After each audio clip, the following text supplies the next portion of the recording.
அனைவருக்கும் வணக்கம். நம்ம எங்கே வந்திருக்குன்னா வடலூர் சுவாமிகள் நினைவிடத்துக்கு வந்திருக்கோம். ரொம்ப சந்தோஷமாக இருக்குது.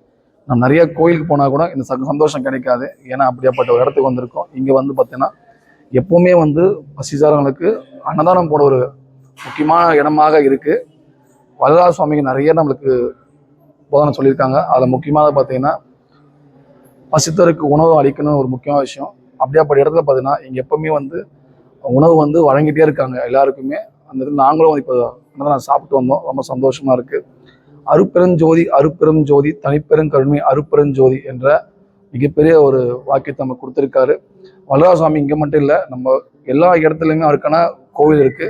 தைப்பூச நாட்கள் வந்து அவர் பிறந்தநாள் அன்னைக்கு ரொம்ப சிறப்பாக வந்து இங்கே பூஜை பண்ணி ஏற்பாடு பண்ணுறாங்க.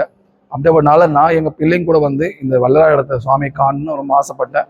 அதுக்கான நாள் அமைஞ்சிருக்கு. கண்டிப்பாக நீங்களும் ஒரு நாள் ஃப்ரீயாக இருக்கும்போது இந்த கோயிலுக்கு வந்து பாருங்கள்.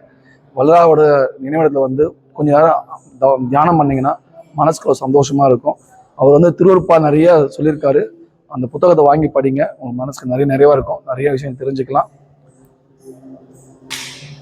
இன்னொரு சிறப்பு என்ன, அணையா ஜோதி.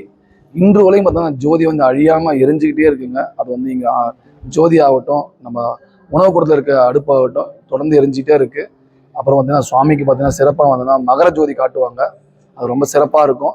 நீங்கள் வந்து எல்லா இடத்துலையும் பார்க்கலாம். இந்த இடத்துல வந்து பார்க்குறது மிக சிறப்பான நாள். நானும் வந்திருக்கேன். கண்டிப்பாக நீங்கள் இந்த வீடியோ பார்த்துருப்பீங்க. நீங்களும் ஒரு நாள் நம்ம வந்து இந்த கடலூர் மாவட்டத்தில் வந்து வல்லராஜ சுவாமி பார்த்துட்டு போங்க. எல்லா அருளும் கிடைக்கும்.